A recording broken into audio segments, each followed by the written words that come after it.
voile musulman. C'est juste un morceau de tissu ou bien c'est le symbole d'une lutte bien plus profonde? Une lutte pour l'identité, pour la foi et pour l'émancipation. On va explorer ça ensemble. On va tenter d'aller au-delà des clichés pour vraiment comprendre les enjeux de ce débat qui, on le sait, est hyper polarisant. Voici le plan de notre exploration. On va commencer par regarder pourquoi ce débat est si polarisant. Ensuite, on se penchera sur l'analyse du féminisme laïque, puis sur une troisième voie, celle du réformisme. On verra comment ça implique de relire les textes sacrés et on terminera sur la question clé, au fond, qui a le droit d'interpréter? Ok, alors, on commence par le cœur du problème. C'est une situation qui est souvent décrite comme un étau. Les femmes musulmanes se retrouvent coincées, en fait, tiraillées entre deux grands discours qui bien souvent prétendent parler à leur place. D'un côté, on a la vision traditionnaliste, qui a tendance à s'opposer à toute réforme par peur de perdre une certaine identité un peu idéalisée. Et de l'autre, on a ce que la source appelle un féminisme universel hégémonique. C'est-à-dire un féminisme qui propose une seule et unique voie pour s'émanciper, une voie qui exclut souvent toute référence aux religieux.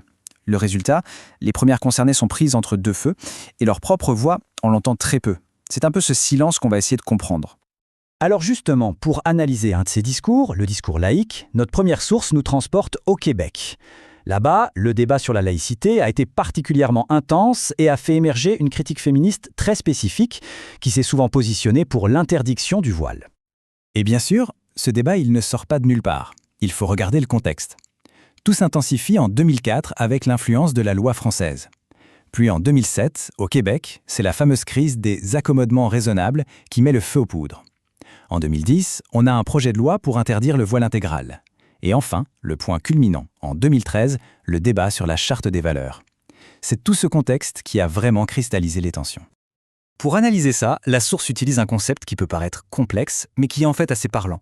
La colonisation discursive. Qu'est-ce que ça veut dire?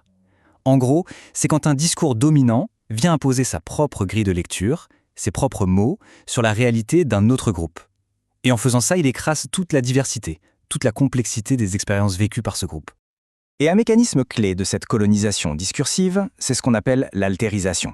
C'est le processus par lequel on fabrique un autre. On insiste sur les différences pour créer une opposition, une hiérarchie, entre un nous, qui est la norme, le groupe supérieur, et un eux, l'autre, perçu comme inférieur, qui doit s'adapter.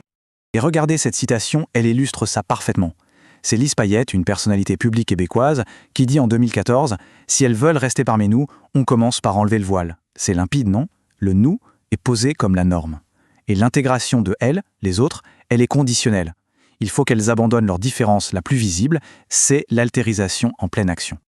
Bon, ça, c'était pour l'analyse du discours extérieur, le discours laïque. Mais alors, est-on condamné à ce choix binaire entre tradition et laïcité? Eh bien, une autre approche existe, une troisième voie. C'est celle du réformisme, qui propose une émancipation depuis l'intérieur. Une seconde source nous invite à explorer cette piste qui, justement, refuse ce dilemme. L'idée fondamentale du réformisme islamique, c'est quoi? C'est de dire que le problème, ce n'est pas le message spirituel à l'origine. Le vrai problème, ce sont toutes les interprétations humaines qui sont venues se superposer par-dessus, siècle après siècle. Des interprétations souvent faites par des hommes, dans des contextes patriarcaux. Donc la solution, ce n'est pas de rejeter la foi, mais au contraire de replonger dans les textes pour en faire une relecture critique.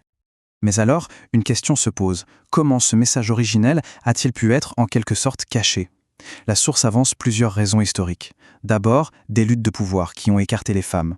Ensuite, l'influence de coutumes patriarcales lors des conquêtes. Et enfin, et c'est peut-être le plus important, quand la loi islamique a été codifiée au 8e et 9e siècle, ça a été fait quasi exclusivement par des hommes. Ils ont donc institutionnalisé une lecture masculine des textes. Ok, mais très concrètement, ça donne quoi cette relecture? C'est ce qu'on va voir maintenant. On va se pencher sur quelques concepts clés pour comprendre comment une nouvelle interprétation peut absolument tout changer. Ce tableau est vraiment fascinant. Prenez le concept de Kiwama. Traditionnellement, c'est l'autorité, voire la supériorité de l'homme sur la femme.